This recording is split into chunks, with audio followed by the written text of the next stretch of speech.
Hello, everybody, and welcome back to the Sanderlanche podcast. Today, we're going to be discussing 3 chapters of The Way of Kings, chapters 60, 61, and 62, wherein we see another one of Dalinar's visions. Dalinar and Navani share, some private time, and then Kaladin does a dance? ? I'm Data, and with me today is Jamie, Joe, and Dak. So hang on to something, everybody. The Sanderlanche is about to begin.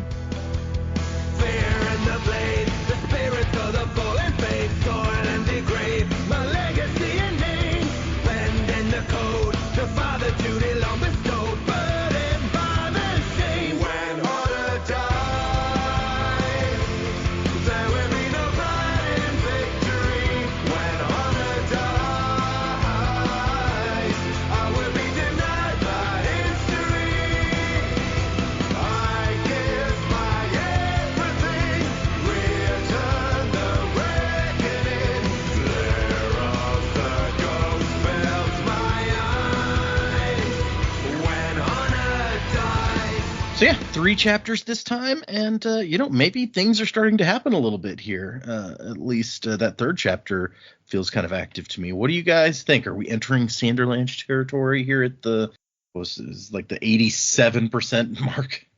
I'm going to go and say yes, definitely, because we're so far through the book. Yeah, bridge runs are not going to get any easier for Kaladin, and he's going to have to find some more Stormlight pretty damn quick, because he's made some enemies today, possibly on both sides. But yeah, that was yeah. Poor Shen. Shen, yeah. I feel for him. That sucks. But it did exactly what Kaladin had hoped it would do, and saving more than just his bridge crew. So good on him. I think that went exactly where I thought it was going to go. Didn't take a rocket scientist to bring that out, but it was hard to read, like knowing what he was going to do. That sucks. The stuff with Dalinar, yeah, the first chapter with his vision and speaking to Noadon, I got to a point where he called him Noadon, and then was like, oh no, that's probably his formal name, and I was like, yeah, because his informal name is Hoyt. He's gonna go by. Yeah. I'm sticking to my guns on that one. But yeah, we're definitely warming up to something pretty bad with desolations and such. I'm glad we're kind of getting a little bit more reference to Yasna, and we're starting to get reference to what happened in Yakaved with the king. Like Navani brought that up, which is good. I'm a bit disappointed in Dalinar. He's held out so long. He's been the honourable person. He just couldn't help it this time. I feel less about like Navani being untrustworthy, but I think it will depend on what happens next there. But yes, definitely heating up generally in many areas, I guess. I like that you're sticking to this theory that like Hoyd is this king in the past. Although, I mean, you feel like if it was Wit, Dalinar might have recognized him. Maybe. He was a lot younger than he was expecting. Maybe if you weren't, I don't know, Wit might just look really old now. Who's to say he can't change how he looks? He does disguise himself pretty well sometimes. That's fair. He can do it. It's my volcano theory. I'm going to write it. It's going to be true. There you go. Okay. And yeah, it's a little bit odd for, Dalinar's been holding out for so long and having these speeches about how he can't do this sort of thing. And then it's like, okay, no, I give in. Yeah, well, all right. Yes, honor. And especially because he was prepared. He knew who to keep in the room. He needed a chaperone, all that sort of stuff. This was a possibility, and he caved anyway. Dalinar. But they're in love, so that makes it okay or something, maybe. I don't know. No, I don't know. And one of them points out that it's like, it's just tradition. It's not like it's a law or something. It's less, yeah. It's less about that what they're doing is right or wrong for the law, but Dalinar and his principles. Yeah. He's so strong about, and he caved. I mean, he's human. It's fine. I was just like, come on, you were so prepared. But we'll see. Maybe we'll grow to really like Navani, and maybe we'll grow to like them as a couple. see how we go. Really, the bigger question is what's going to happen when like the king finds out. Well, I don't imagine he's super happy about his mum and his uncle. Like, there's a lot of people related to both of these people here. I don't think that's going to go down particularly well. You know, people already look unfavorably upon Dalinar and their house. It's true. People probably like this. Yeah, even now that you put it that way, even like Adolin or Renarin might react badly to it. Who knows? Although they seem to really like her, but that doesn't necessarily mean that they want. You can like your aunt without wanting her to be your stepmother. Yeah. Yeah, I'd say we're definitely in Sanderlanche territory at this point now. We're not like to the crazy breakneck speed of Sanderlanching, but like I feel like we're picking up some momentum, picking up some steam. I am interested to see like how this like section of the story is going to wrap itself up. Like I don't have an overall idea of like where I know we've like done some predicaments about it, but like I don't have an overall sense of exactly where we're going with this, at least to land this book anyway. But yeah, I like these chapters a good deal. Dalinar, I'm super into the like, oh man, he discovered a language that's dead, and like he's like translating it without realizing it because he's speaking the language while he's having these visions, and like that kind of stuff to me is really cool. So them gaining knowledge just via his visions from like directly from the translations, and just like unlocking more of their own kind of history and like what, you know, these old prayers or songs or whatever they have, like that kind of stuff's really interesting to me. So I like that a lot. Yeah, the Navani Dalinar situation, it feels wrong. It looks wrong. It doesn't sound like it's a good idea to anybody except Navani. Navani seems to be the only one who doesn't really care. Dalinar cares quite a bit, but he succumb. He what's the past tense of succumb? He succumbed. Succumbed. What? He succumbed. Yeah. Just sounds weird. It does. He succumbed to her finally, and so like that was weird. Yeah, I don't imagine El Hokar is going to take too kindly to this. I feel like it's going to be like he might even go so far as like, you're trying to usurp my authority by marrying my mother, or like being with my mother. Like I don't know, something like that could possibly happen. I don't know. It doesn't sound like it's a good plan. And then all the Kaladin stuff, I did not expect him to do that. Like I was like, what is he gonna do with these like pieces of these bodies? This is weird. And for him to find his power and use it makes total sense. But yeah, I have no idea. Like, and they were going on in the chapter, which we'll get into. It's like they're going on about like, yeah, we're gonna have more people do this. It's like, no, he's the only one who could do that. Like nobody else could be able to do that. And then yeah, the fact that they like got rushed by the Parshendi because they're so angry, and then like poor Shem, like what's gonna happen with him? Like I don't know. It's just I feel like a lot of even though I enjoyed these chapters and I feel like it's building momentum towards something, a lot of the stuff in here is like, while it seemed good on the outside, there's like some internal things that I'm like, yeah, this doesn't seem like it's gonna end well. I don't feel like this was a great plan on Kaladin's part. I don't feel like Dalinar, you know, kissing Navani was a good plan either. So I don't really know where we're going 100%, but I don't think it's good. Well, yeah, Shallan's story definitely seems to have wrapped up in a not great place, so it's possible that everybody's going to end up. Yeah, if she doesn't come, if there's nothing with her for the rest of the book, then yeah, like everybody's kind of, it's going to be like an Empire ending. That would be a downer, all right. Mm-hmm. I mean, you guys have been predicting Dalinar's death, so his story may end right there. This maybe we're building up this relationship with Navani just to have it impact her more if he dies before the end of the book. That'd be a real bummer for her. She's like, oh no, that one guy I loved died. Now this guy I loved is dead too. What do I do now? What's a dinosaur to do when there's kids on the ice? Somebody call their mom. Dalinar's going to have nothing to do with what's going on. It's just going to be Elhokar. It's just going to be like, you did what to my mom? That would be hilarious if like something horrible happened and you think, oh my gosh, Dalinar's going to die. And then he survives only to get executed when he gets back because Elhokar's like, wait, you're going out with my mom? No, that's not going to happen. That would be actually very Game of Thrones now that I think about it. Yeah, that would. I'm just imagining Navani going down the list of like, Gavilar's dead, Dalinar's dead. Who's number 3 on my list? Sadeas, come here.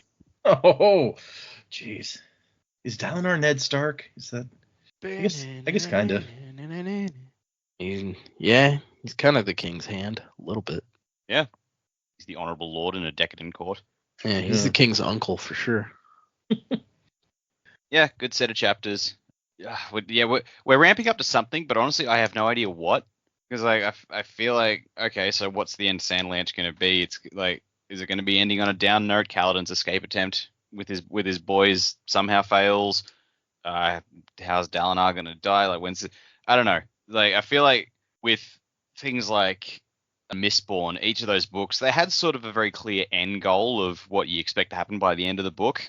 You know, the Lord Ruler gets toppled, or Luthadel gets saved, or the world gets saved, and you just don't know how. But you expect that's what's going to happen. I generally don't know what the what of this book is for the end, much less the how. So, well, yeah. Well, I'm just writing it at this point. I liked Dalinar's little chapter. I liked Navani just getting to show off her stuff. Just like she had a chance to be the engineer rather than like the schemer that we haven't really seen much of her scheming. We've just suspected her of it and sort of been hinted at. But like, yeah, she got to do the whole, and this is the drawer where I keep various lengths of wire. And it was really nice. Like, oh, okay. I like seeing like the depth to you. And yeah, the bridge run. I didn't think he was going to wear the bones. I thought he was just going to like scatter the bag, and the Parshendi would just freak out when they see it and just like not know how to react to that. I wasn't expecting him to start wearing it. So that was a whole thing. I forget his name, the Lord who's now in charge of the bridges, who we've mostly seen his wife talking. He talked this time. He did, finally. we were talking, I was like, can he talk? And yeah, he can. And I love the moment where Sadeas just confronts the two of them, and Kaladin's like, yep, meant to do it. And Sadeas like, oh, very good. You're promoted. And the Lord's just like, you could have got me fucking killed. And Kaladin's like, but I didn't. I got you promoted. What are you going to do? But I didn't. And you can't kill me now. Yep. Now they need me to keep doing this, because Sadeas is just very much on the, oh my god, it's an even more efficient way to kill Bridgeman. Brilliant. Matal is his name, by the way. Matal, okay, yeah. I had forgotten who he was completely. Because it wasn't his wife this time. You're like, who is this? Yep. I don't know. Maybe I don't know about Sadeas. Have we been just like thinking about it wrong the whole time? Was Sadeas' dad killed when Bridgeman dropped a bridge on him, and so now he's just like, he just hates Bridgeman with a passion, and that's his goal in life, is to kill as many of them as possible? Sounds legit. Because yeah, I just yeah, I don't know. It's bizarre. He doesn't care about them. It's like, it seems a little bit past just doesn't care about them and actively wants them to die. So I don't know. He is slightly disappointed when he's like, I guess this may mean that the Bridgeman won't die anymore. Yeah. Seems like a waste. Yep. But yeah, no, cool chapters. Poor Shen. Where the fuck we going? Is the end of these chapters, really. I do love it that we're like almost 90% of the way through this book, and we're still like, what is going on? What are we doing? You love that, huh? No, like that you guys are feling that way. That's really interesting at this point. We've never had that happen. He's got a sense of superiority, huh? Might I remind you, this guy reads from a card. So new. Yeah, it's a new experience to get to this point and be like, I still don't know where we're going. Yeah. I mean, well, we take comfort in the fact that there's about to be, there's 3 more epic sagas. There's about to be a 4th of this same story. So it's true. Yep. Well, okay, let's get into these chapters. We start out with that which we cannot have, and the epigraph on this one is, the death is my life, the strength becomes my weakness, the journey has ended. So real funny, happy stuff. This one's collected secondhand, considered questionable. So this, I mean, I don't remember if it's the first one we've had collected secondhand, but I feel like that's revealing in a way that if this is somebody like watching people, like if these are symbol heads hanging out watching people die, they didn't see this person die. Somebody told them later, oh yeah, that guy said this. They're just down at the symbol head bar, and the bartender said, "Yeah, I heard this happened earlier." And the guy who records him is like, "Wait, what?" He's like, hey, we missed a death. Oh, really? Yeah. Do we like have a agent nearby who heard it? Yeah, we got Tim. Ooh, Tim, he's really unreliable.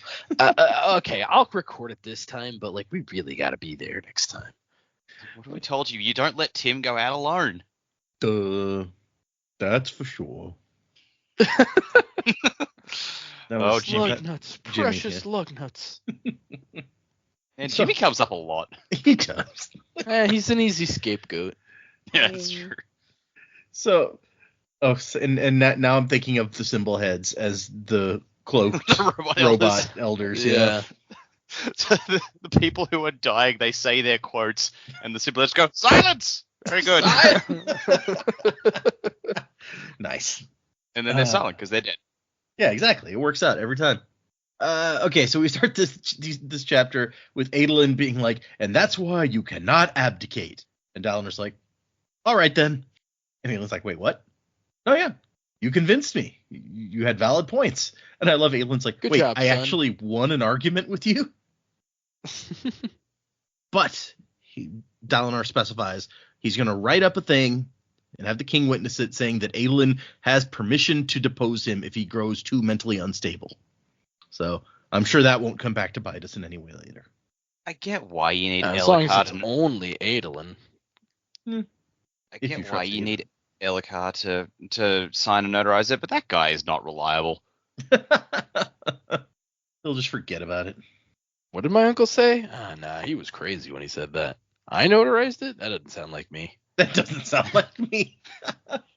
Signing paper? That doesn't sound right at all. Yeah, that's slave work. What are you talking about? That's what we have parchment for. Really, he can't read, so I don't know how like Elhokar witnessing it means anything, because that paper could say anything. Yeah, could say Elhokar's a caca head, and he's like, "Yep, I sure am. I sure saw that, whatever it was." Whatever it just you says said on Dear that paper." Freezer. And there's a picture of a butt. Muffin button. So he's collected his family. He got Adolin and Renarin and Navani all up in his room with him because they're waiting for a high storm to show up. They're not 100% sure, but it's probably coming. And Dalinar is still trying to get Adolin to, trust Sadeas a little, or at least be okay with the fact that Dalinar is trusting Sadeas. And he's like, man, I don't care if he is listening to the Way of Kings. He's just trying to, mess with you. He's manipulating you. And Dalinar's like, it's not even about the money. If I can reforge this alliance, then it's worth any cost. In a way, I'm manipulating him. And Adolin's like, fine, I'm still not gonna keep my hand on my money pouch when I'm near him. Said he's just a pickpocket also. Yeah, why does this High Prince want your money? When he has the most gem hearts? Right? He's actually just a kleptomaniac. We caught him stealing a candelabra last year. It's just a little character trait of Sadeas that we didn't learn about until now. He's just always taking stuff. He's Wayne. Oh no! Did you forget we already had a kleptomaniac character? I did. I mean, yeah, to be fair, that was almost 2 whole books ago. Fair, okay. I like Navani also being like, just as a side note, I never liked Sadeas, even when you and he and Gavilar were all buddies. Wait, no, 3 books ago. White Sand. Yes. Oh yeah, if you count White Sand, yeah, that's fair. And then when they start discussing Elhokar a little bit and things get awkward, Renarin's like, hey, Navani, what's up with that fabrial that's sitting on your shoulder? And she smiles, and Dalinar's just like, man, I can tell that she was hoping somebody would ask her. He didn't ask her, but he's like, I knew that she wanted somebody to ask her. And so, and I agree with, I think it was Dak who was talking about how it's cool to see this side of her. And I agree with that. I like this part of Navani where she's like an engineer and she gets really excited about this stuff. We talked about previously when when they were like, "What's your favorite kind of character?" I'm like, I like these like scholarly type characters, and this is her going into that a little bit.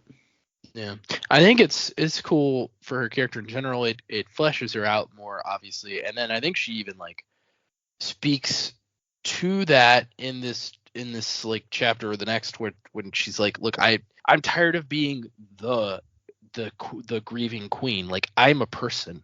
Like, I have feelings. I want to be me." And so like I think this is, like us kind of getting a sneak peek of like, okay, there's more to this person. Like she's got stuff going on.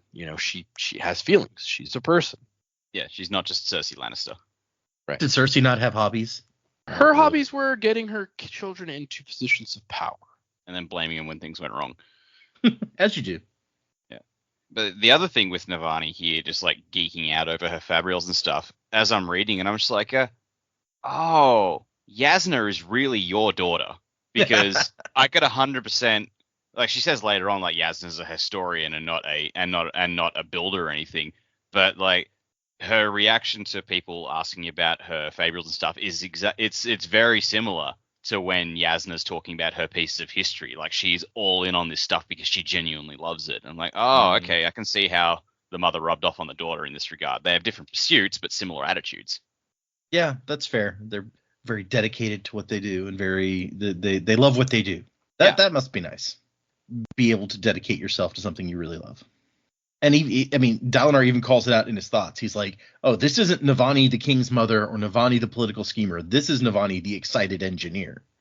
And so she shows off this fabrial, which it says she talks about the different kind of fabrials, and she says that it's not a paired fabrial like the span reads. It's a diminishing fabrial. It decreases something, in this case, pain. So what this thing does when Adolin puts it on, it takes away the pain that he had in his hand, but it doesn't make the hand numb. So it's not like an anesthetic. It just literally, the pain vanishes, which that's pretty cool. It is cool. At the same time, I'm like, well, what is that doing to his nervous system? Yeah, interesting question. It's just killed the circulation. Yeah, the pain redoubles when he takes it off. And Renarin's also very interested in this. And Dalinar's like, man, if only he'd be like become an Ardent or something. Then he could be an engineer or just do whatever he wanted, really. But he doesn't want to do that. It says his reasons always seem like poor excuses to Dalinar. I feel like I don't want to be someone's property is a pretty good reason, but maybe that's just me. Yeah, maybe he doesn't like believe in the religious stuff. Because then, it'd be kind of awkward to be like, I don't believe in any of this, but I guess I'm an Ardent now. I want to learn how to read, so I guess I don't have any choice but to become an Ardent. Yeah. Or what you could do is just do it anyway. Just learn how to read anyway and say, screw tradition. Maybe it's the law. Maybe if a dude learns to read, they execute him. And I love that Dalinar is a very blunt guy, and he's just like, that's kind of bulky. Like, She shows off this really impressive thing that she's super excited about. He's like, And she has to be like, well, it's an early model, okay? I was working backward from one of those dreadful creations of Long Shadows, which that's a name. Have we heard anyone with a name like that? I don't think so. Sounds like a super edgy character. Right? This is like the goth. Yeah. It's Ardent or something.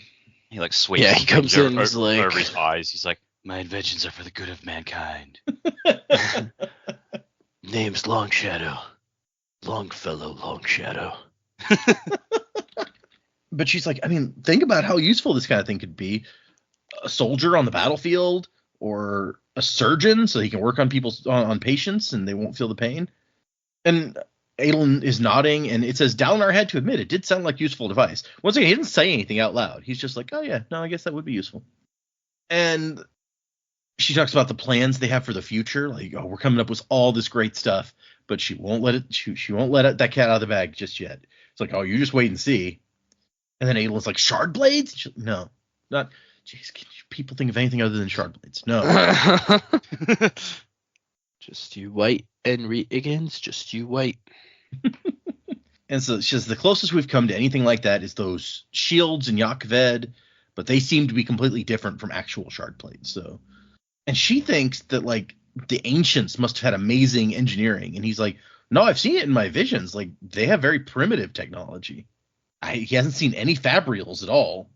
And he's like, maybe they got their stuff directly from the heralds, like the legends say. And Navani starts to respond to that, and all of a sudden, boom, he's in his vision. He's like, I guess I didn't hear the high storm approaching. And he's in a hallway, and there's a guy talking to him. He's like, man, I don't know what to do, old friend. And the guy's talking about the desolations. It's like, we're never ready for the desolations. We should be getting better, but each time we're getting worse instead. And Dalinar's trying to figure out, like, where exactly am I? I need to keep my eye out for, like, clues so we can try to prove or disprove this. And I like, the guys asked him, like, what do you think about something? And he has no idea what the conversation is. So he's like, I don't know what to say either. I have no strong feelings one way or the other. And this guy who Dalinar keeps thinking it's like looks very regal. Like this is a king looking guy. He says, Alakavish was a surge binder. He should have known better. And yet the Nahelbond gave him no more wisdom than a regular man. Alas, not all Spren are as discerning as Honor Spren. Bum, bum, bum. Ow. There's I gasped. There's a theory proven that was a thing. Yeah.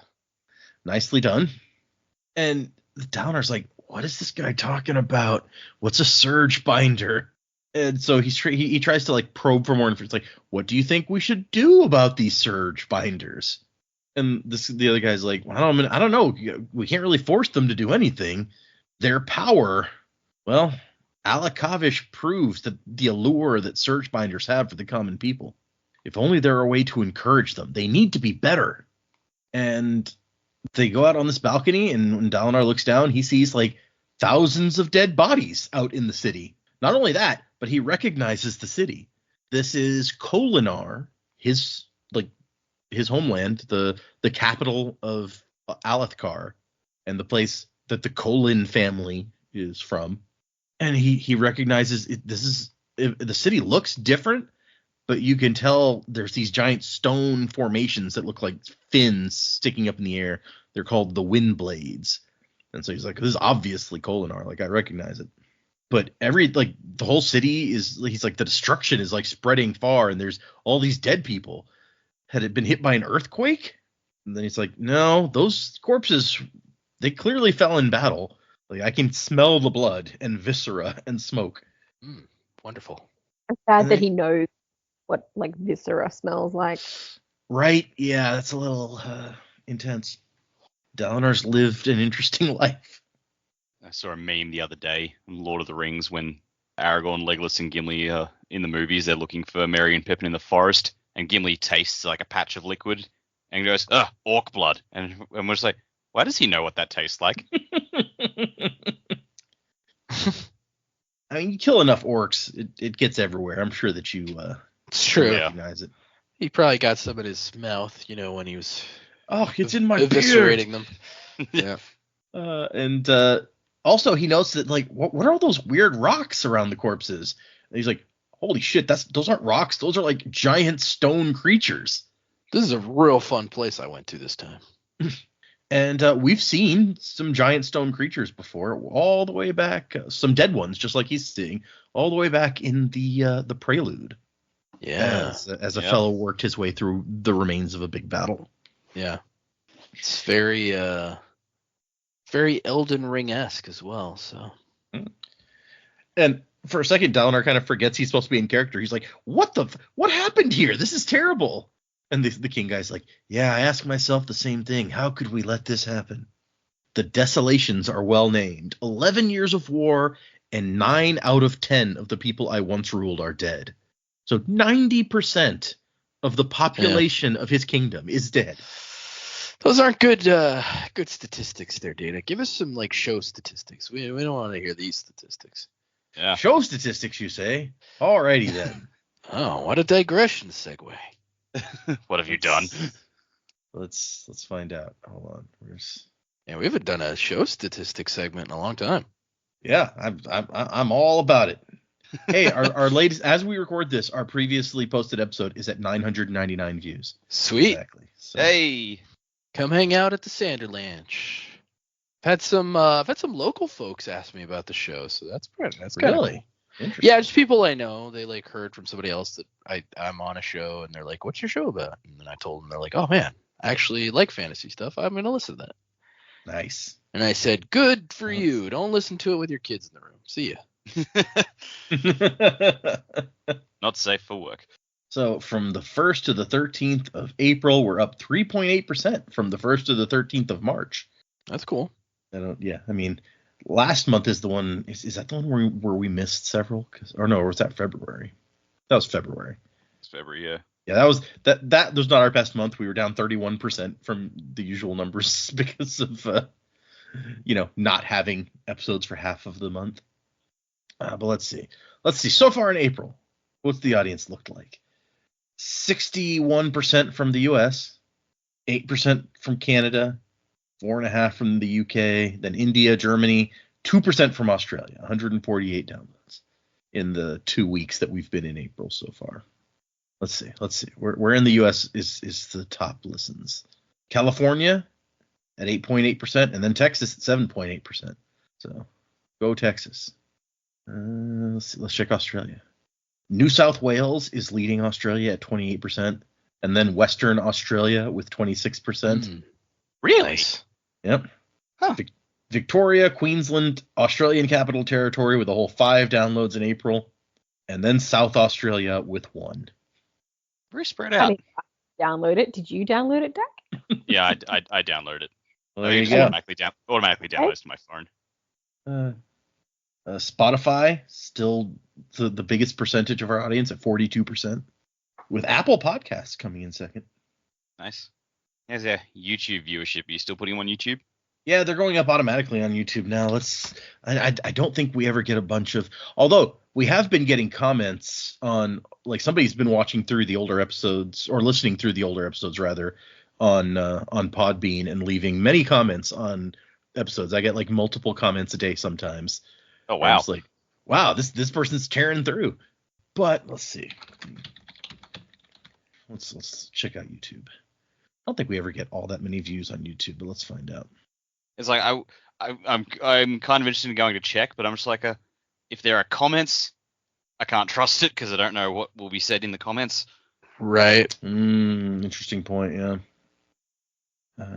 Okay, I need to go to this channel. Yeah, there we go.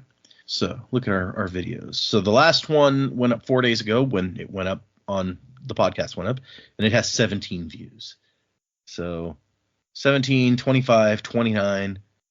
For some reason, chapters 48 to 51 and interlude 7 and 8 have 50 views, which is like almost double other ones. Which so yeah, I mean, usually we end up with like 25 to 30 YouTube views, it looks like. Although the first Way of Kings episode has 118. So a lot of people checked that out, and then they were like, nah. First episode usually gets it all, doesn't it? That's true. That's where you get the most people like, we'll give it a shot. And then they're like, that Joe guy, he sucks. I like that you say that, because as I was scrolling through the thumbnails on YouTube, there's a thumbnail of Joe from the convention standing next to Marisai. And that's when we read Perfect State chapters 5 through 8. So all of our thumbnails are like these random images of things, and then there's one of Joe.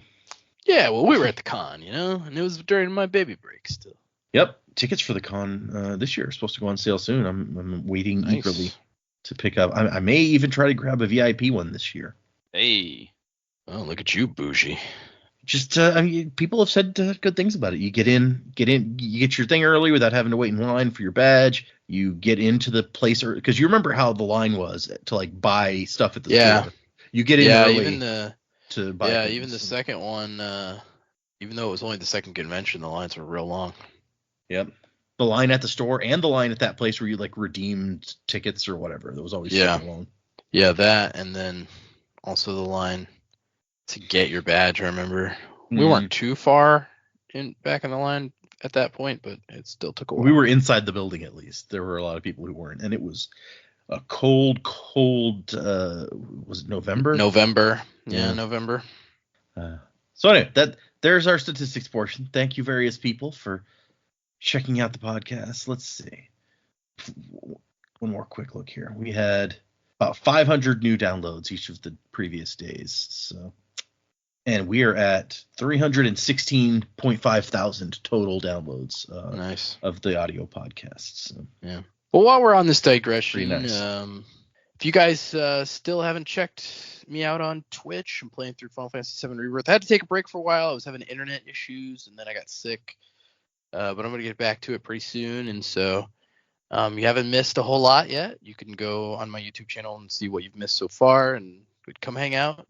It's a great game. It's fantastic. So I'm finally playing it. Yay. Yeah, that's right. I gave it to him as an early birthday present because I said, you got to have this. Josho Play on Twitch. No spaces. JoeshowPlay. Come hang out. Say hello. If you do spoil something, you will be banned. That is that's just just putting that out there. Yeah. Okay. All right. Let's back to Dalinar.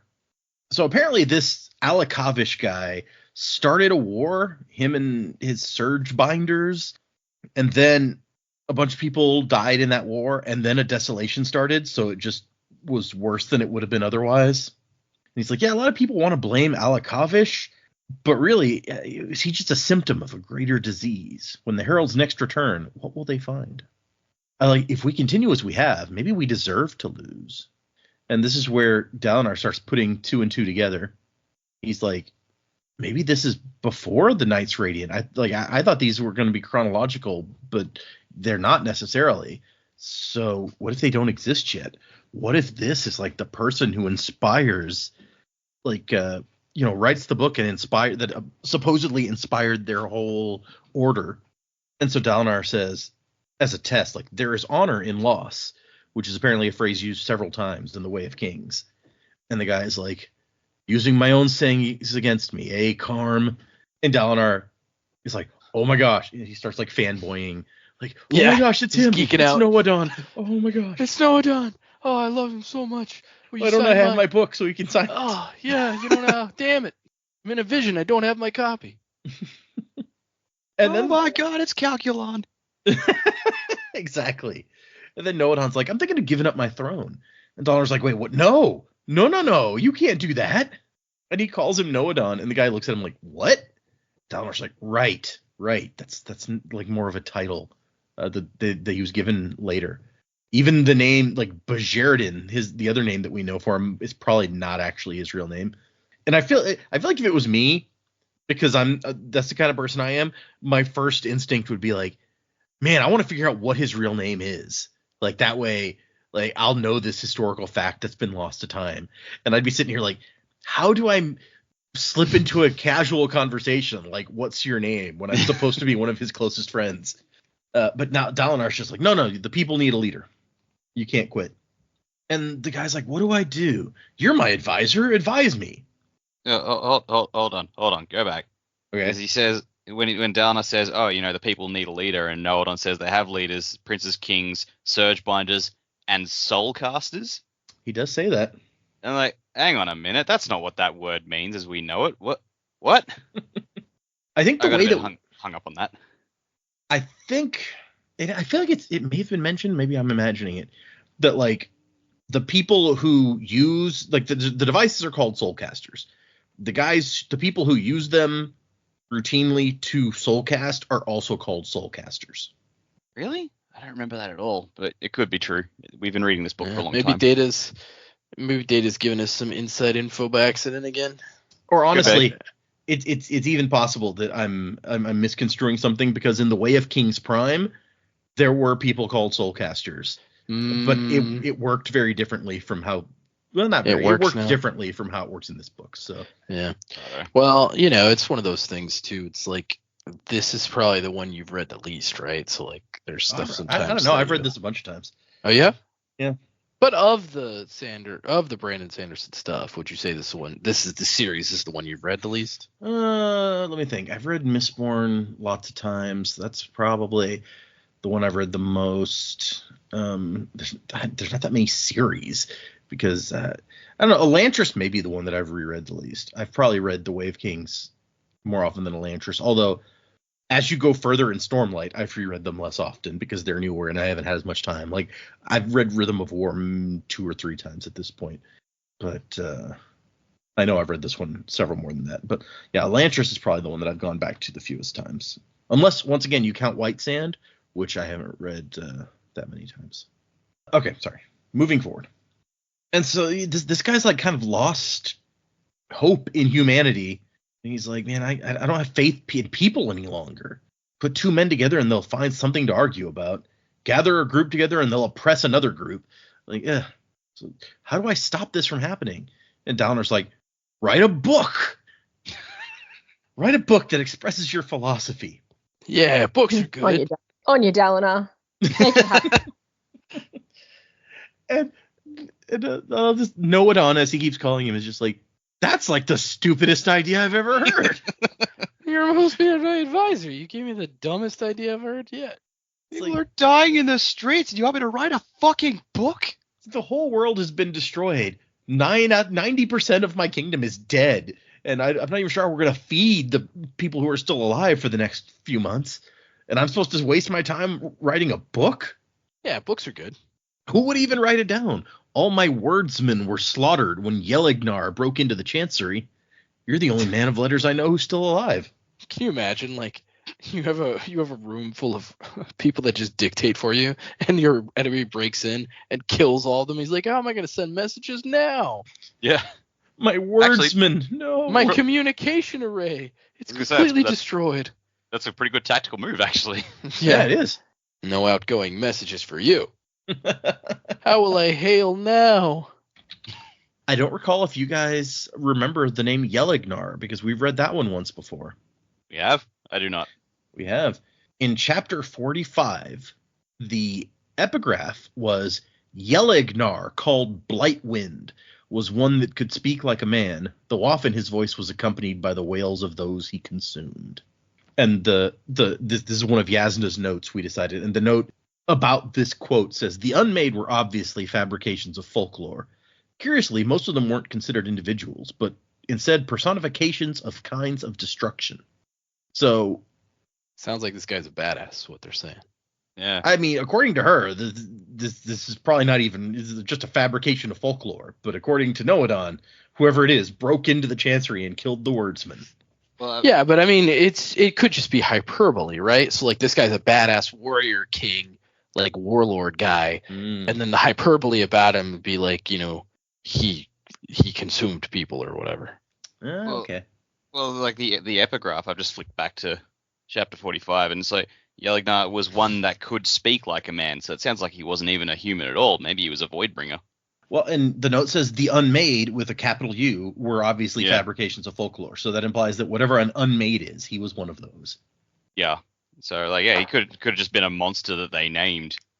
You know, kind of like how like you get when you have animals that attack a population center and like evade capture or being killed, and people give them a nickname. So they've probably just done that. So this like guy was old like El a dinosaur. Chupanibre. Yeah. El Chupanibre ate all the wordsmen. And so Dalinar's like, I'm a man of letters? Man, this is a weird time that I've been sent to. He says, I mean, I could write it. And the guy's like, what, with one arm? Have you learned to write left-handed? And Dalinar looks down and he still sees both of his arms. But he's like, I assume that this guy sees me differently. I wonder if before now he's been like motioning with his right arm to make a point, and like this guy's just not seeing it at all. Why are you waving your stump at me? In Australia, I don't know if it was anywhere else, but it was called Thank God You're Here, and there's a bunch of comedians and they're dropped into this scene and something's happening, and this is what this scene reminded me of, because Dalinar, God, you're right. Just present this information like, what, you can suddenly write with your left hand? It's like, oh, yep, cool, didn't know that. And it just reeks of that show, and I loved that show, and I ate up all of this. That's great. That was a great show. Like, yeah, that was like an improv thing, right? Yeah. Yeah, okay. It's like I am vaguely familiar with it. Yeah, comedian would just go. I think there's still an improv technique called Thank God You're Here. Probably from that. Possibly. Based off. Oh, okay. And okay, so Noadon's just like, no writing. We need to rebuild. I've got to convince the other kings, the ones still alive, not to seek advantage over each other. And he says, no, this isn't a time for writing. It's a time for action. And then, unfortunately, a time for the sword. And Dalinar's like, wait, what? Like, Noadon, the guy who wrote this whole philosophy of, like, convincing people and not forcing them to, do what's right, he's saying it's time for the sword? Jeez. Remember, kids, don't meet your heroes. Right. Swords. And I do like that Noadon then apologizes. Like, oh, I'm sorry. I asked you for suggestion, and then as soon as you gave me one, I was like, that's the stupidest thing ever. That's super rude. My bad. Oh, I'm man, just on I it. wish so many people would take that message to heart. Yeah. And so the guy turns to go, and Dalinar is just like, oh my gosh, that he's going to become one of the most influential writers Roshar's ever known. And he looks at all the corpses and stuff, and he's just like, I know you're there. What does he decide? Did he unite them? And then whatever the voice is that usually comes at the end of these is not showing up as he calls. So he just goes, you're right about one thing. To be human is to want that which we cannot have. And then he's back where he was. I really thought that that he was going to start saying that stuff, and then, like, Noadon was going to come back and, like, who are you talking to? He brings Noadon back to the present. Noadon's like, what the fuck is this place? What? Where am I? Who are you people? That would be impressive.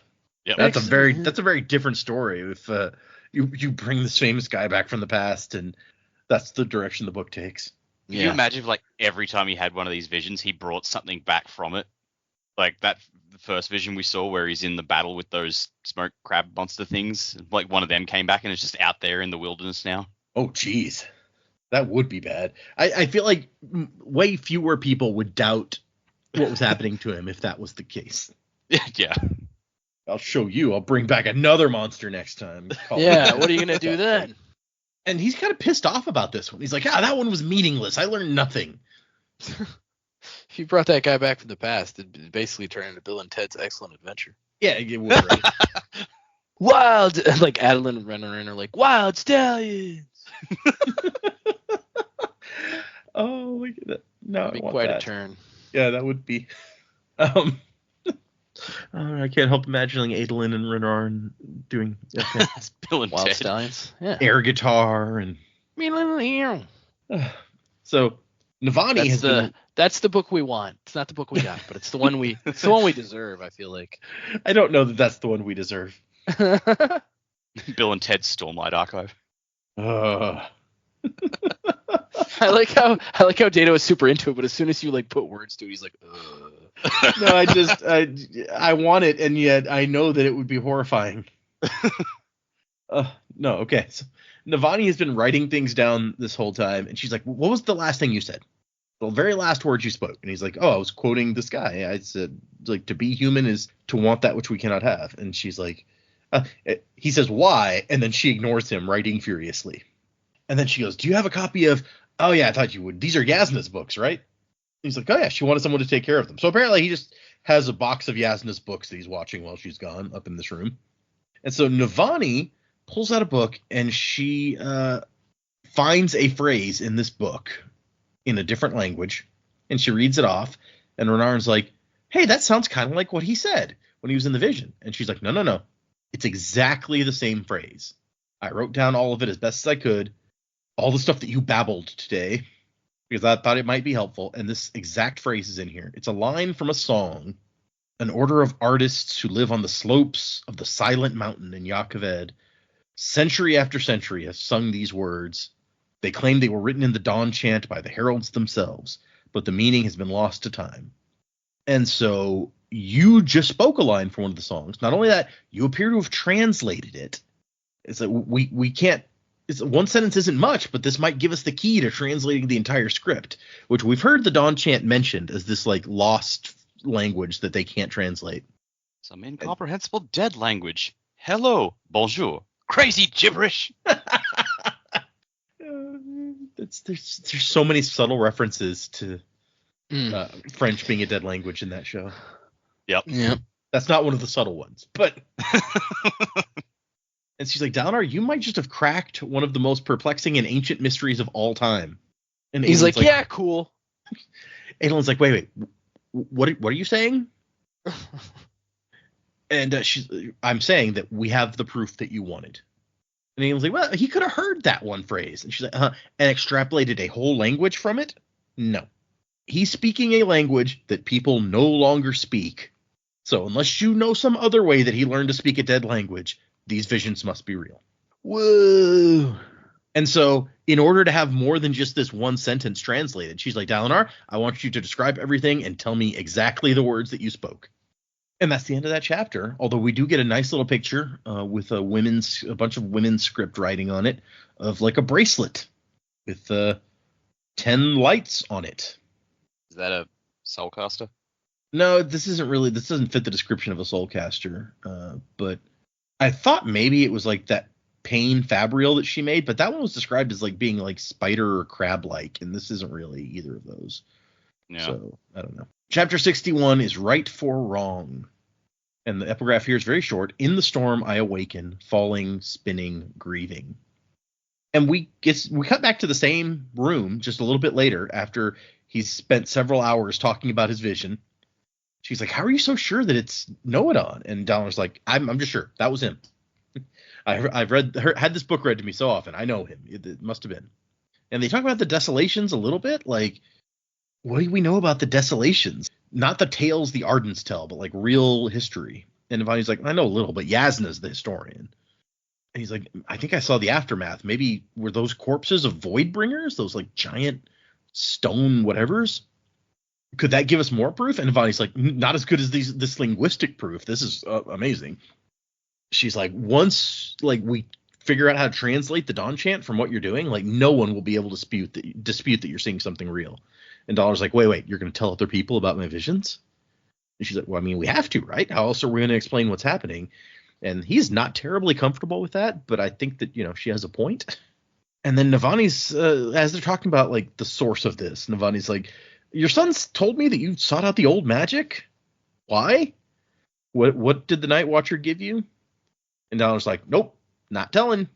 I feel like we heard nothing about this Night Watcher and the old magic for so much of the book, and now all of a sudden it's cropping up every couple of chapters. I'm like, what the hell is this? Fair question. And so, yeah, he's just like, no, I'm not going to tell you. It was a long time ago, probably not relevant at all. And he's thinking, will that day never stop haunting me? Was not losing all memory of his wife enough? And it's like, what about Renarin? Would he, like, condemn me for what I did? And it's like, he looks at Renarin and it's like, curiously, Renarin didn't seem bothered, just thoughtful. Do we know the boon he got is the boon forgetting his wife, or was the boon taking the pain of his wife's loss away, and then the curse was forgetting her? It's like, well, yeah, I'm going to take the pain away. You're not going to remember her. We do not know what was the boon and what was the curse. We just know that forgetting his wife seems to have been involved in the process somehow. Yeah, he seemed to I don't know. He seemed to intimate earlier that he wanted to forget her, so I didn't know. It is an open question at this point. And I like Navani doesn't really care. She's like, you'd be surprised at how many people do that. Like, it's not like the Ardents don't even care that much. They basically give you any penalty. And Renarin's like, actually, I've recently asked for a bunch of readings about the old magic and the way the Night Watcher works, but this doesn't sound like that. Father, I assume you know what your curse and your boon were. And he's like, oh yeah, I know exactly what it was. And so they're like, okay, so the Night Watcher probably not behind this. So we go back to talking about the desolations. And Navani keeps trying to put it off, like, I'm not really the best person to ask about this. And he's just like, well, I mean, I don't trust anybody else. Except for Yasna. Yasna's not here, though. So what were the desolations? And he's like, I mean, like wars. The Voidbringers came again and again to force mankind off of Roshar and into damnation, just as they once forced mankind and the heralds out of the Tranquiline halls. So the religious story is Voidbringers came, kicked them out of heaven, the Tranquiline halls, onto Roshar, and then they tried to push them off of Roshar into damnation, which I guess is like hell. Dark. Yeah, right? And so eventually he's like, Dalinar's like, I just got to think all this through. Can you guys give me some room, please? And Renarin leaves, but Navani's like, dude, aren't you happy? Like, we're proving that you're not crazy. He's like, well, yeah, but in a way we just have more questions now. Like, if these are real, where do they come from? Am I being manipulated by someone or something? And he's like, look, all I see is more worries and more danger here. And she's like, you're having an experience historians and folklorists can only dream about. I envy you, although you claim to have seen no Fabrials. And he's like, yeah, I don't think they had Fabrials at all. And she goes, well, even that is that changes everything we thought we knew. And then she's like, hey, did you mean what you said about trusting me? He's like, wait, I said what? I mean, you said you didn't trust them, but you did. He's like, oh, crap. And then he realizes that they're alone in this room, which he was trying to avoid. Yeah. He's like, you're doing it again. And she's like, yeah, I am. I'm a stubborn woman. Oh, great. And he's like, no, my brother. And she's like, oh, your brother. Why is everyone so focused on him? He's not here. He's gone. It's been 6 years, and all anyone can see me as is the wife of a dead man.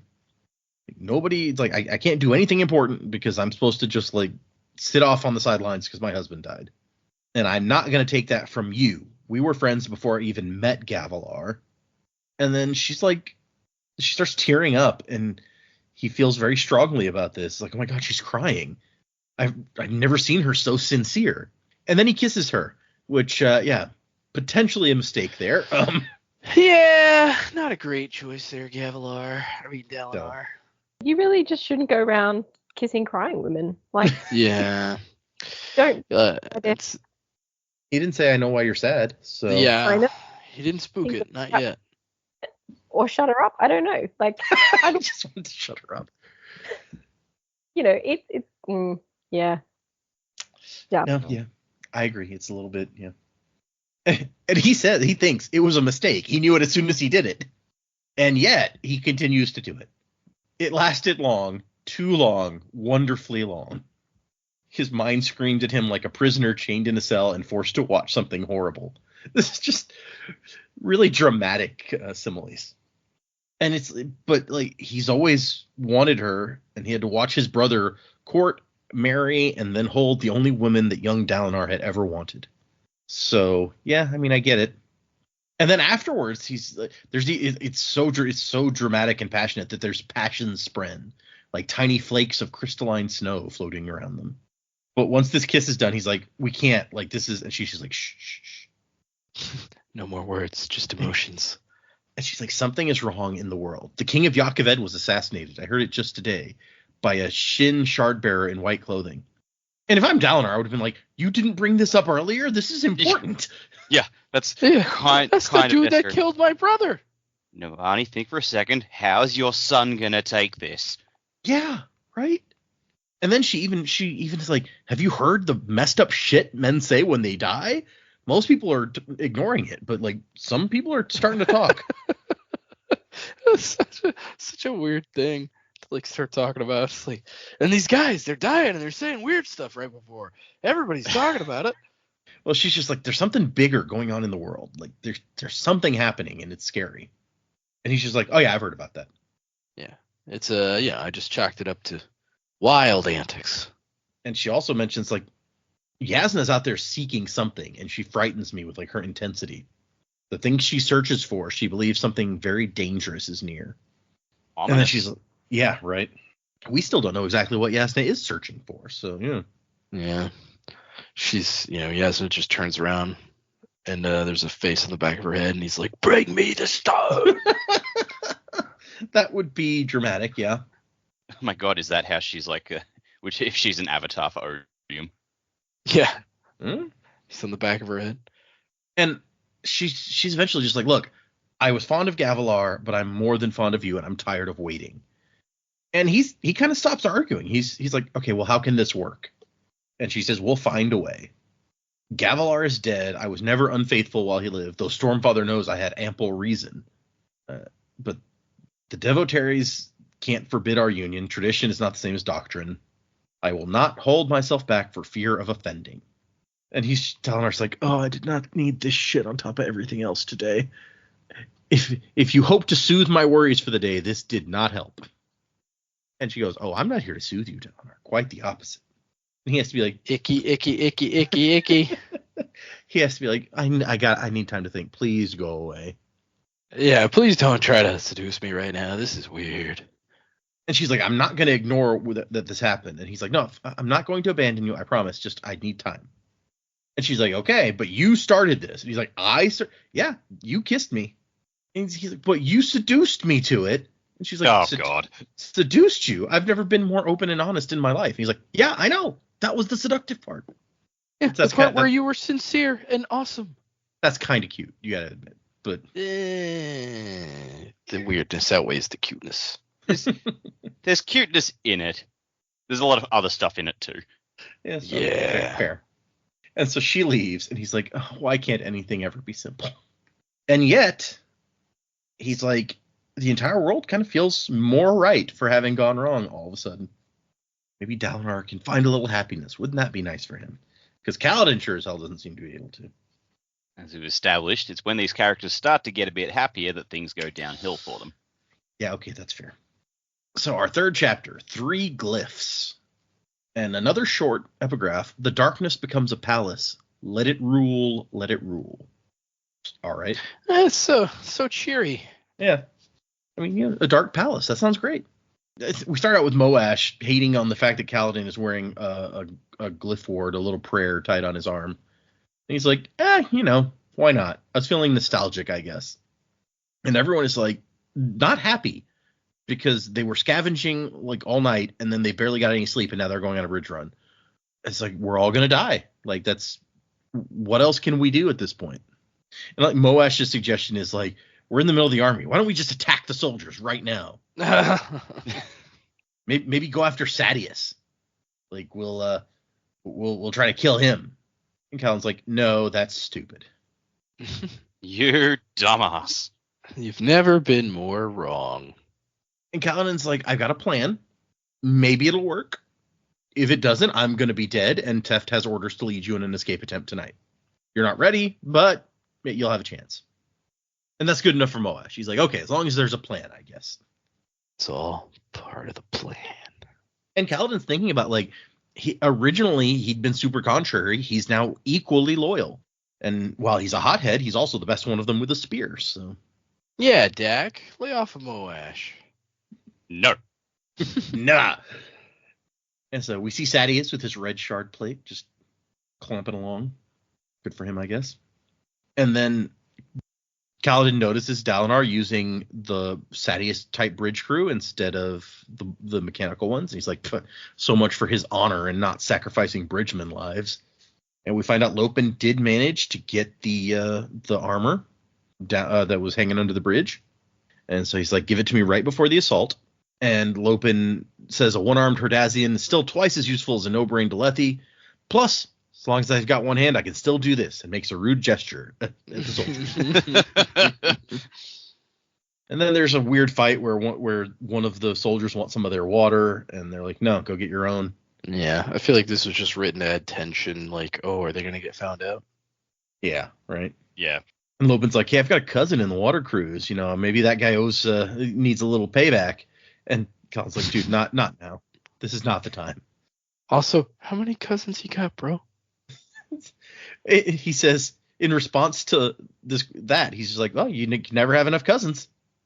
You bother one of us, you bother all of us. I don't think that's how cousins work. Apparently it is for Lopen. He's very close to his cousins. What can I tell you? And so as they approach the battle, Kaladin gets the armor and puts it on. So he's wearing the Parshendi's armor as his own armor, essentially, and he's got the shield with the Parshendi bones attached to it. And he's seen how Parshendi react, and even just Parshmen, as we've seen through Shen, when you interfere with their dead. So he knows that this is going to draw some attention. And so he pops up, and the Parshendi are the archers are just like so shocked by what they're seeing that like they lower their bows and stop singing, and they're just like, what the hell is that? And yeah, they are deeply offended by anyone messing with their dead. So this is just like horrific. Kaladin has desecrated this body so badly. Multiple bodies in point of fact.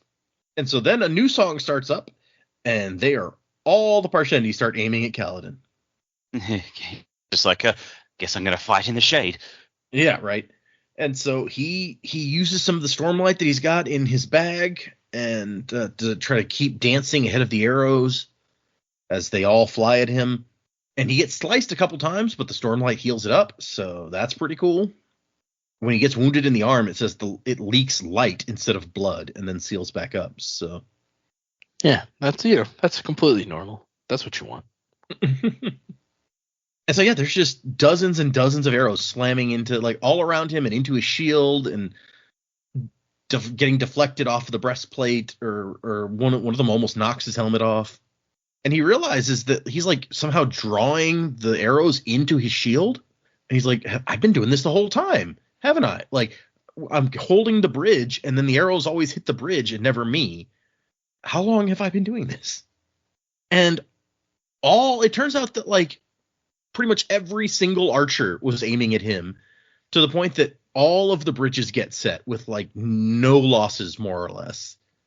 And they all run up to him after Sadeas' army starts going across. And they're like, oh my gosh, that was incredible. You should be dead. To the point where like his clothes have like arrow holes in them. That's how close the arrows came to hitting him, but didn't.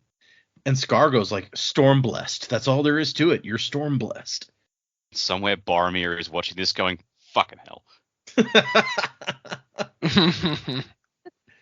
Question, like much earlier in the book, didn't they refer to him as Kaladin Stormblessed when he was in Amaram's army?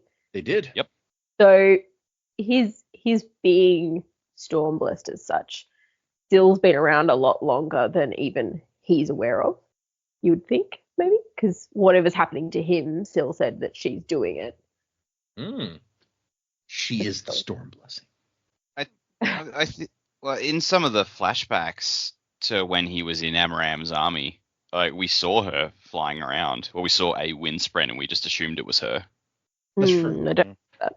Yeah, it's like when in that one scene where he throws a bribe to the medics to pick up his guys, and like the pouch sticks to his hand for a second, and there's a windspread laughing, and he's like, stupid. Oh, that's right. Yep. And then you guys are like, oh, that's probably Syl. She's been around longer than we thought. So yeah, maybe. It is weird. So before we had the title of Lordling was used when he was a kid, and then Gaz somehow picked up on it all those years later. And now we have Stormblessed also having made this transition somehow. And then here comes Matal, the guy who's in charge of the bridge crews, but whose wife does all the work until now. And he's like, he says, fall into line, and they have to fall into line, and, you know, like actual soldiers or something. And here comes Sadeas, and Sadeas is like, Avarek Matal. This man looks familiar, nodding to Kaladin. And Matal's like, yeah, he's the one from before. Oh yes, the miracle. Oh, that guy. Yeah. And you sent him forward as a decoy like that? One would think you'd be hesitant to dare such measures.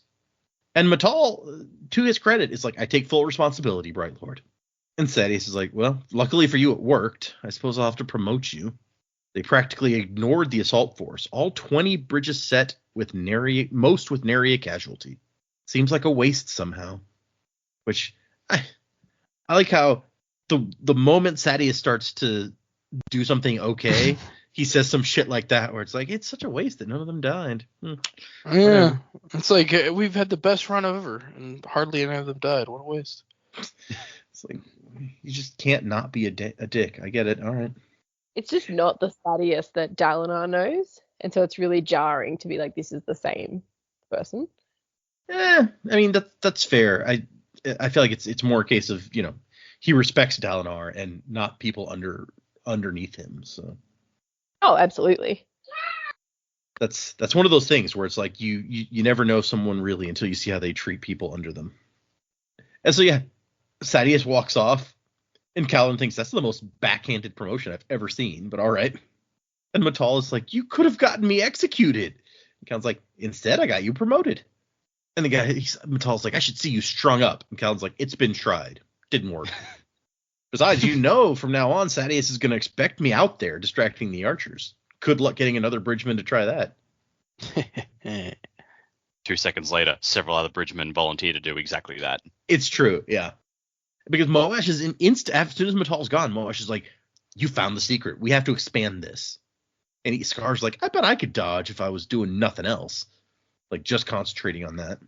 So Moash is like, yeah, we should dress up like 5 guys in Parshendi bones to run out there and distract them. And that reminds Kaladin. He looks back at Shen, and Shen is like just sitting on a rock all sad, like tears running down his face. And Kaladin feels bad, as he probably should, about horribly desecrating bodies when he knew what it would do to this guy. The inside of Shen's mind is like, they did it. They really did it. Those bastards. What do I do? I guess I'm just going to cry. And Kaladin's watching, just going, I know why he's sad. It's me. I'm why he's sad. Yeah, it's me. Wouldn't that have been a different story if Spook was like, I know why you're sad. It's me. It's me. He said it all creepy like that. He's like, it's me. I'm the reason you're sad, aren't I? She's like, who are you? Who are you? I don't even know you. Yeah, you will. You will. And then just like fades into the shadows. Teft says that, yeah, Shen walked over there and just sat down like that the moment he saw what you'd done. Might not be good for bridge runs anymore. And Kaladin, like, he's having a bit of a, he's coming down from that rush, and he's getting kind of shaky, which happens, adrenaline rush. Yeah, sugar high, storm blessed high. And then Kaladin takes a moment to call. It's like, Teft, you were a spearman. Don't try to lie. I can tell. How'd you end up in the bridge crews? And Teft just goes, it's where I belong. And then Syl shows up and is like, you still think you're cursed? And he's like, no, I get it. But that means that all that shit that went wrong, it was all my fault. I can't blame, like, the universe for it. Is this the Hoyd lesson? Well, but then Syl is like, you cannot, it's not your fault. Everyone who died is not your fault.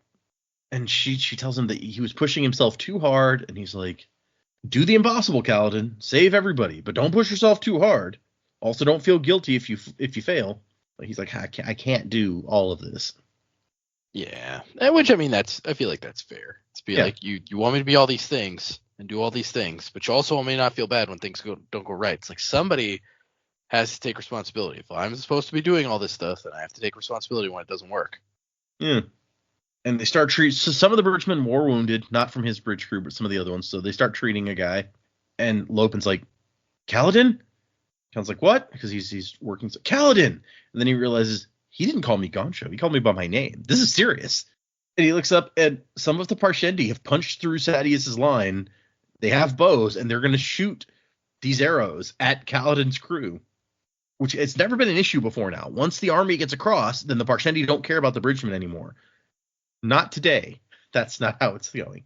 And somewhere Sadius is just going, oh, goody, bridgemen might die. Exactly. And Kaladin realizes, like, there's no time to do anything. 50 arrows are about to come flying at his bridge crew. They've got they don't even have a bridge to protect them. They're going to die. And then all of a sudden, a single figure in slate gray armor, wielding a sword as long as many men were tall, comes through and just, like, starts cutting them down. And very quickly, these 50 archers are reduced to corpses, as it says. And the shard bearer turns and salutes the bridgeman and heads off to fight some more. And Drahe's like, that was him. That was Dalinar Kholin, the king's uncle. And Lopin's like, oh my gosh, he saved us. And Moash, who before now was kind of into Dalinar, is like, whatever. He just saw a group of undefended archers and took the chance. Light Eyes don't care about us, right, Kaladin? I told you he'd turn around. You did. You predicted it. Kaladin's like, yeah, no, you're right. But in his head, he's thinking, I mean, then why, like, salute us like that, if that's all it was? It's like, okay, from now on, we have to pull back further after the soldiers cross. They're not going to ignore us anymore because they're pissed. Yeah, I did a bad thing, and now they're mad at us. And Moash is like, holy crap, everything went our way today, basically. Like, this is great. And Kaladin goes, wait to see if we escape. That's the real test. And that's the end of our chapters. So, yeah, things are starting to come together. We figure out Dalinar's visions are real, although I don't know that any of us actually doubted it at this point in the book. But at least maybe it'll shut Adolin up. And then Kaladin comes up with a cool plan and kind of sort of almost meets Dalinar. So let's get into predicaments. Where are we going next? And next, to do the chapter titles again, why not? We are reading 4 chapters next time. And the first chapter is called Fear.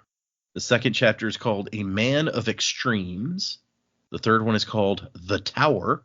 And the fourth one is called Codes. So, predicaments. What's going to happen? Where are we going? I've got no idea. Yeah. So, I mean, Dalinar and Kaladin have gotten as close as we expect them to at this point. So I'm hoping, well, at the very least, Kaladin will be like, huh, this is a bit weird. Like he saved us and then saluted. So like we've already seen that happen. If Dalinar was to approach or ask something, because Dalinar wants to research the Parshendi, and now you've got someone who's actually gone and provoked the Parshendi and provoked a different reaction out of them. So I think Dalinar is going to be pretty intrigued. So I'm hoping that it's really not that far until these two actually get together. Perhaps it'll be that Sadeas and Dalinar will talk about Kaladin, because now they've both got an experience on the same day. Yeah, we'll see how that goes. Fear, I mean, there's a lot to be afraid of. I don't know. A man of extremes could be in reference to Kaladin and taking the action that he did. The Tower, perhaps another vision for Dalinar.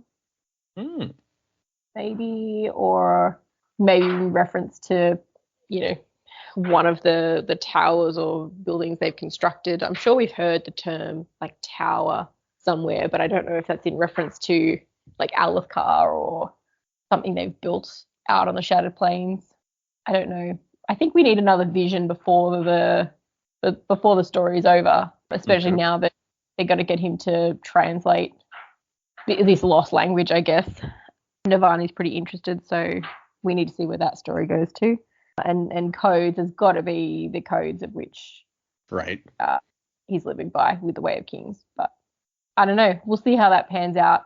I was pretty sure I knew what was going to happen this week, and that didn't really happen that way. So that's the fun of it, I guess. Yeah, I mean, we know that the codes refers to specifically those codes that he's living by, so that would make sense, right? I agree with you there. Honestly, offhand, I don't remember specifically what those chapters are about, but that makes a lot of sense.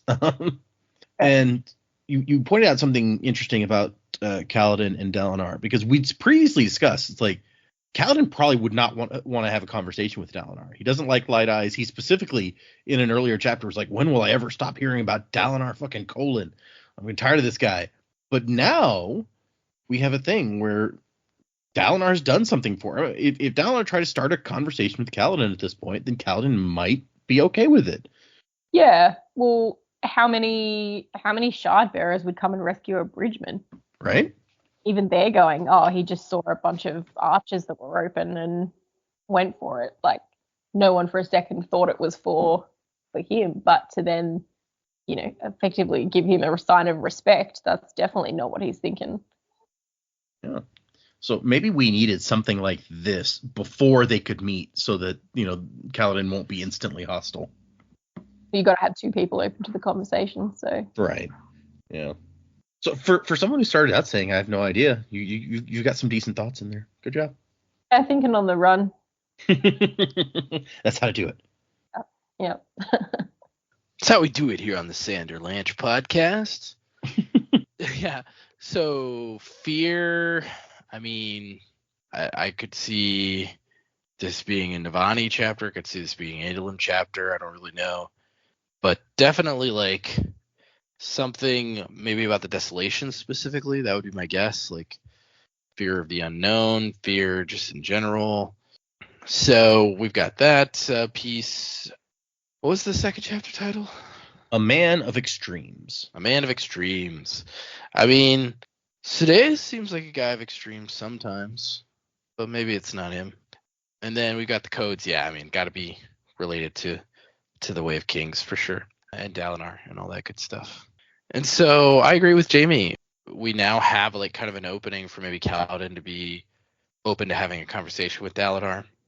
We very well could see after his success in the fight, in this battle, we could potentially, like, if Dalinar is going to be implementing like his own bridge crews at some point, maybe like they get to be one of his bridge crews if he's still on a bridge crew by that point. Hopefully that's not the case. Hopefully Kaladin's like, not on a bridge crew, gets to actually like be a person that doesn't have to worry about getting shot at while they're fighting on the Shattered Plains. That'd be pretty cool. I don't think they're gonna escape at this point.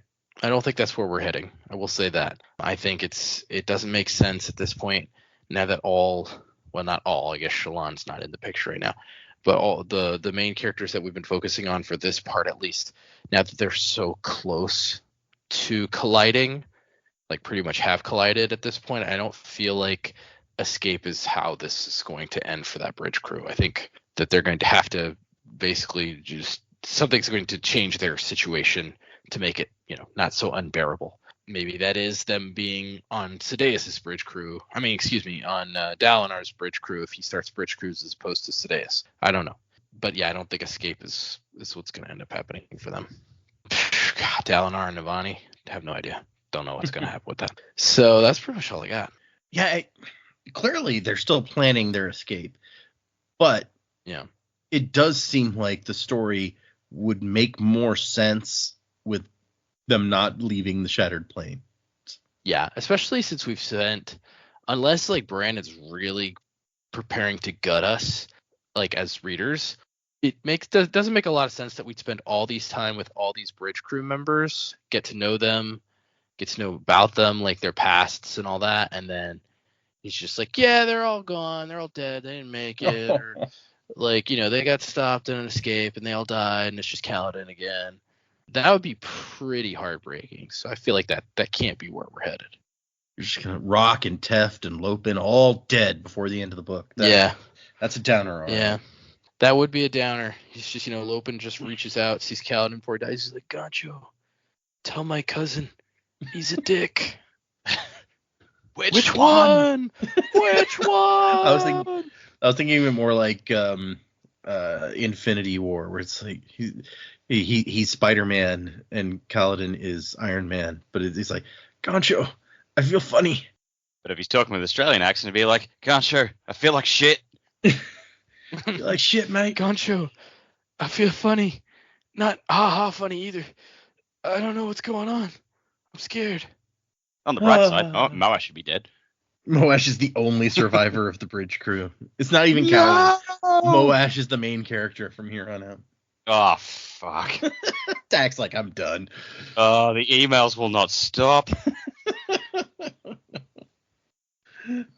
Okay, yeah. That's Joe's found the darkest direction that we could go. Not only will Dalinar die, the entire bridge crew is going to die. Yeah. It's only a hypothetical. I don't really think that's what's going to happen. No, that's what's going to happen. It's set in stone now. Oh, I feel bad. It's all Joe's fault. It's not even Brandon who did it. It was Joe. Yeah, it was me. It was I spoke it into existence, and now it exists. Okay. Thanks for that one, Joe. You're welcome. Yeah, I'm really not sure either, as I've already mentioned this episode. It's like I don't really know where we're going still. I feel like the escape attempt it's not going to come off, but I feel like there's got to be a reason we're not thinking of as to why it's not going to come off. It's not just going to be because Dalinar and Kaladin come together and they just put the whole thing off. There's got to be some other like big reason. There's got to be something like huge that happens. One thought I did have, which I don't think it's particularly likely, but I don't really have much else this week, so I'll just throw it out there anyway. They've pissed off the Parshendi so much that their entire game plan changes, and now the Parshendi actually go on the offensive and jump across the chasm. And like I've talked before, it's like, why haven't the Parshendi just jumped before across the plains and just come to the Alethi war camp and just like try to engage them there? Maybe now it's like they're desecrating our dead. That's it. We're fucking ending this, and maybe they do. That'd be fun. Something a bit different. Yeah. As to the rest, like the chapters, I wasn't sure what to make of most of those. I mean, the codes, I'm pretty sure that'll be a Dalinar thing. But the tower, wasn't that like one of the plateaus in the Shadow Plains? Wasn't that like the really tall one? Yeah. So the tower was the name of a plateau. Like you said, it was like the furthest one out that they went to fight on. And I think Kaladin specifically says like no Alethi army had ever won a battle at the tower because it was so far out. The Parshendi always get there first. Okay, so maybe they go for another one out there, and maybe the Alethi get it this time. Who knows? So yeah, we'll see on that.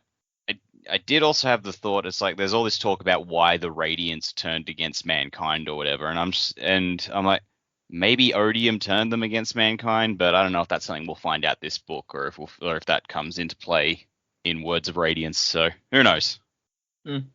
Okay. I'm glad somebody remembered that bit about the tower, because I was wondering if anyone was going to pull that into some sort of prediction. I mean, there's other towers that we've heard about in the story. There was also, what was it? In the Wandersail, there was the tower that the king lived in that no one ever went in. So there's another tower of relevance. So Yeah, I forgot about that one. I remember just because we're still on the plains, and really, aside from Yasna and Shallan's chapters and like the start of the book, we've been on the plains pretty much the whole book. Yeah, we have. You're right.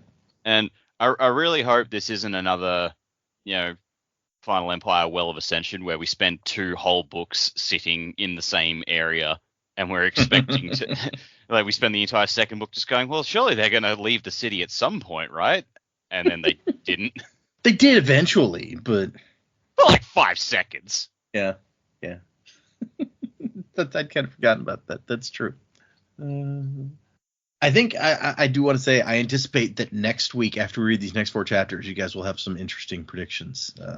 They're going to give you some stuff to predict off of. So I'll be entertained next week. I think we'll see what happens. Oh shit! But yeah, you've got you got a couple ideas in there that might have some potential. I don't want to give anything away. This idea about odium, it's interesting. I feel like one of the big mysteries of the book is like the Radiants like turned against mankind. Why? We even saw the flashback of the day of recreance when the Radiants turned, and Dalinar's like, why are you guys doing this? And nobody would answer him. So yeah, that's a big, and it's an interesting thought that maybe odium's involved, because we know odium's hanging around someplace doing something. So maybe maybe that's it. He puts his fingers in some kind of pie.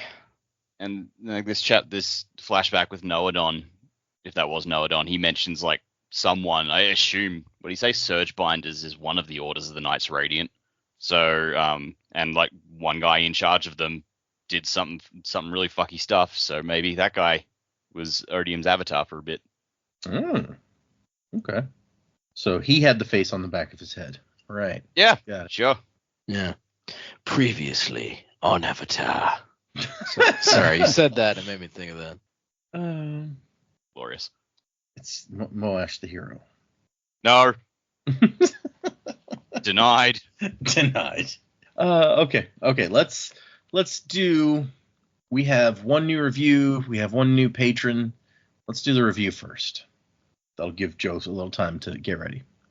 This review was from Nitron94, and it says, felt like this podcast was made for me.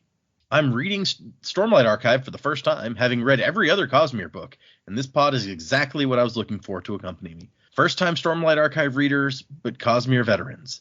Glad I'm not the only one who has tackled Sanderson's Cosmere in this particular order. Looking forward to walking through Stormlight Archive with y'all, and keep the Simpsons references coming. Well, thanks for that great review. You are a smoker, Nitro. Yeah. Smoke them if you got them. Smoke them if you got them. All right. Yes, thank you for the review. If you want to get jumped into the Misting Crew, leave us a 5-star review on Apple Podcasts or Spotify. If you have to send me the picture of it at the email address if you want to do Spotify, because I can't see who leaves those. But Scadrial, the only planet where smoking your friends is a good thing. Interesting point. Yep. All right. We have one new patron at the ska level. Their name is, I'm gonna say this says Ed Sickles, EDSICALZ, Ed Sickles. Ed Sickles, a blood maker if there ever was one, my friend. Ooh, nice. That's one of my favorites. Storing it would be a pain in the ass, but using it, that's nice. Miles 100 lives, man. Yeah, I mean, if you could be Miles, you don't have to store much because you can compound it, so that wouldn't be bad. But to be Wayne and have to hang around being sick for long periods of time, that kind of sucks. Give yourself the constant sniffles. It's fine. We've got a few emails. The first one has a 5-star Spotify rating attached to it. So another review. Yeah, Joe can be ready to put that one. But this the title is Tavorver is a volcano. No, that is in no way relevant. This is from Lenny, or Leniathan, who you guys may remember last week was a new patron. Oh, Leviathan. I don't remember what faring power I gave you. No, I don't either. But I just remember because I was like, it's like Leviathan, but with an N. Yeah. So his email says, "Hi, Dak, Jamie, Joe, and Data. Been a listener for a while now, and I really enjoy listening to your guys' journey through the Cosmere. I've wanted to support you guys for a while, so today I finally went and gave you a 5-star review in both iTunes and Spotify, just for extra support / visibility for you. I use both so I can occasionally listen to old episodes while falling asleep without messing up my order, as well as I subscribed at the Misting level on Patreon. I listen to a bunch of Cosmere podcasts. If anyone asks, Cosmere Conversations, following Nodon, The Storm Pod, My Sister Made Me View It, The Stormlight Archive, The Sandersonian Institute of Cosmere Studies, there's always another podcast, Mistborn Spoilers, and obviously The Sanderlanche. So there's the list. A lot of Cosmere podcasts out there. Yeah, you're going to need to cut all those. We don't want to advertise for anybody else's podcast. No, that's it's a discussion we've actually had in the Discord. More back when I started the Discord, people were like, wait, like they'd start talking about another, and they're like, wait, is that allowed here? Because some Discords for podcasts don't want you talking about other podcasts, and I'm just like, no, I feel like it's one of those, like, a rising tide raises all ships. So Sure, yeah. Getting more interest in Cosmere podcasts is good for everyone. So yeah, unless those podcasts are better than us, and then in which case, don't listen to them. Listen to us. And Lenny goes on here, but when life gets busy and I need to drop podcasts for a while, the Sanderlanche is the one I still keep listening to. Thanks, Lenny. I appreciate that. And you know what? I do remember what I gave you because it sounded like Leviathan, so I gave you Gasper, which is cadmium. And so cadmium compounding would be a pulsar, right? Yeah, I think so. So you're a pulsar. Be a compounder, my friend. We have already given him a review one because he says he left a review on Apple Podcast. That might be the one we just read. So if we did, pick whichever one you like better. Yeah. If I've awarded you more than one, pick one. Doesn't matter which. So continuing, really enjoy the atmosphere your friendship creates for the podcast, and I love all your tangents and theorizing and the occasional baby noises in the back. Plus, being half Papua New Guinean and having spent a good chunk of my childhood there, it's always nice to hear the accent of our Australian neighbors. Adds an extra layer of fondness for me. Always excited for new eps, which I bumped to the top of my queue. I wish you guys happy continued reading, Sulays. Greetings from Germany, Lenny. So, thanks, Lenny. Thanks, man. / Leviathan. I get where that name comes from now that I know that you go by Lenny. So appreciate the patronage and the reviews. Just going all out. The next email is from Marla. The title is Episode 188, Way of Kings 54 and 55. Morning all. Started listening about 6 months ago and caught up just in time for your most recent hiatus. I started listening because I craved that hit that comes with the first time read through, even if only vicariously. It's been great catching up. And as has been said before, I admire Data's ability to walk the spoiler line, even if I occasionally flinch at how close to the line it gets. As to this episode, I finally felt compelled to write in because, and then the because is a thing that only is for me. Basically what she's saying is felt compelled to write in because they said the thing. Oh, we said a thing, huh? Yeah. How many times have I heard that in my life? You said a thing. You can't say that anymore, especially not at work. Don't say that. In any case, I'm thrilled you all are finally doing Stormlight. Can't wait to hear everyone's thoughts on the rest. Enjoy the journey, friends, from Marla. That was supposed to be a joke, by the way. I don't say inappropriate things. No, sure. No, we none of us believe you. So yes, thank you for that email. We have one more. I'll go ahead and read this last one. It's actually two because, well, you'll see. This one is from Jamie. It says, not Jamie on the show, a different Jamie. Although, I mean, I guess Jamie could have emailed us and lied about who she was, but then she could have picked a different name. Why would you use the same name? So it says, I'm loving the podcast. Hello, Sanderlanche crew. I've been listening to you since the middle of February, and I'm almost caught up.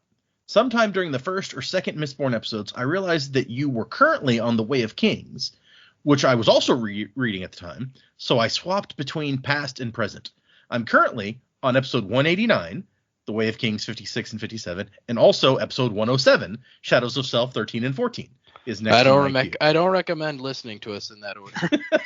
Hey, if it works for you, I guess. Yeah, I mean, you do you, but I don't recommend that. It's not the recommended way to do it. I swapped to Podbean when I realized I could listen at more than 2 times speed and could leave comments. So I am the crazy lady Jamie who has left at least one comment on nearly every single Podbean episode. That's funny. And I'm also the same SW_pants whose Apple Podcast review you read in episode 187. And yes, Nice. SW stands for Star Wars, and then in parentheses, Legends is better than canon. I hope to get through my backlog before the end of April. Anyway, I'm loving the deep insights and predicaments, and that you still bring up Spook, because running jokes are the best. Having 3 of you bounce ideas off of each other while Joe, being the perfect brother, and nag at Data that, yes, of course you know, makes my commute more engaging, and I don't want to stop listening. Data, you're doing a fantastic job of guiding the episodes and making everything spoiler-free. Though at one point, everyone else was saying they were invested, and I was cackling as this was pre-investiture info. Ah, that's funny. Yeah. Sorry if this sounds rambly. It's not even 4 a.m. here, and I have to get ready for work, but really felt the need to write an email for you. Thank you for putting up such great content. Wasn't to the time of next, Jamie. And then she followed up with another email less than an hour later saying, and of course I forgot a few things. First, in the last 2 months, I finished my Stormlight reread, and there were times in the novels, more so than the novellas, that I thought to myself, I can't wait to hear Dak, Jamie, and Joe's thoughts on this event. And then the second one is, I love how Jamie spells her name. As a Jamie with I in the wrong place, quote wrong, I'm hyper aware of the spelling our name correctly. In first grade, there was me, who this Jamie spells her name Jaime. Then there was a Jamie Jamie and a Jamie Jaimee in the same class. So Jamie Jaymee makes a 4th spelling that I know. There's a lot of Jamie in that. Yeah, that's a lot of Jamie. There's a lot of Jamies. And you always get it spelt wrong, which is fair because there's so many spellings out there. When I bought my coffee at work this week, I'm now Jammy, Jammy. Capsule. Is that Capsule? Funny enough, but yeah, yes. All the Jamies. Hi, Jamie. Hi, other Jamie. Any Jamie just listening? Oh, see, there's camaraderie in the Jamie community. There you go. Love a good jammy now and again. The Jammy Dodger? Yeah. Although I'm also pretty impressed with how often, like, my name is spelt as exactly how it sounds. So the Jaime is confusing, even though it's still how it sounds. But even when someone knows how to spell your name, like they've managed to send you an email, they've put your email address in, and it's got your name in it. Still get Jamyee, or I was like, that's Jamie, not. Yeah. Anyway, I don't know if I just need to change my autocorrect software, but like I will spell. So I have a coworker whose name is Sierra, spelled Ceirra, and I spell it right every time. But sometimes my email like corrects it, and I'm like, stop correcting it. That's not the way it's spelled. My autocorrect does that with my daughter's name. So, but yes, so that was all of our emails. I really liked the detailed Jamie discussion there, so I was excited to read that one.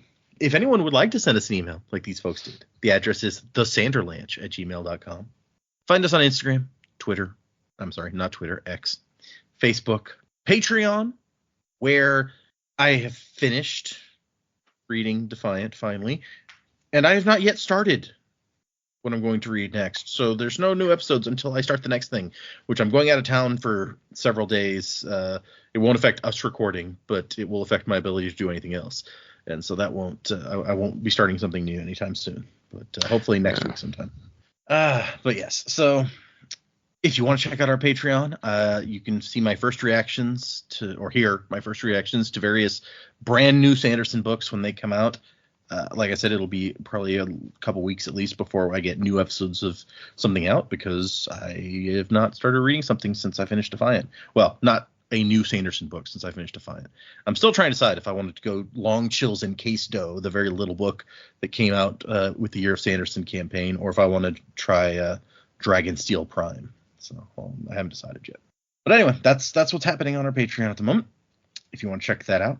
You can also get assigned a faring power from Joe if you go and sign up for our Patreon. It's true. Music by Miracle of Sound. Throw that out there. As I mentioned, we are doing 4 chapters for next time. And we are 4 episodes from the end of this book. We're at the end of those chapters we just read. We're at 88% according to my Kindle. So 12% of the book left. 4 more episodes. Oh, we've got more interludes in there as well, don't we? No, there are no interludes between part 4 and part 5. Oh. I think this may be the only book that has, of the Stormlight Archive, that has a part break with no interludes in it. I could be wrong, but I want to see may Seth be true. again. Yeah, you know. He is the best. Let's see. Yeah. He could be in part 5. He could have like a whole thing in part 5. That's true. Could happen. We will get into part 5. We'll start. Let's see. No, does it start after this next one? No. Part 5 will start not next week, not the week after that, but the one after that. So there will be 2 episodes of part 5 essentially. Righty. But I think you guys will be interested when we get to the part where it says whose perspectives are in part 5. I think there's at least a name or two that you'd be like, oh, okay, I'm on board now. And in part 4, we still haven't seen, I don't think, a Navani perspective that Joe's been predicting will come sooner or later because it was in the part opener. I mean, what a prediction that I thought would definitely come true that has not come true. I'm just like, not really? yet. It hadn't happened yet. Okay. But we still have 2 episodes of part 4, so there's time. Yeah, I guess. So yes, 4 chapters for next time. Okay, thanks everybody for listening. Thanks emailers, patrons. You guys are awesome. If you want to chat on the Discord, you can find the link to our Discord at our website, www.thesanderlanche.com. It'll be at the top of the page. Unless you're on mobile, in which case you got to open the drop-down menu and then you find it. But either way, or you can just send me a message. I had a message on Patreon asking, hey, send me a link to the Discord. I've had messages on Reddit saying, hey, send me a link to the Discord. So feel free to email or send a message if you want to join the Discord. But yeah, check that out. 4 chapters for next time. And wuzzing to the time of next. Colo, P.S. Vasher. Crab at thee. Go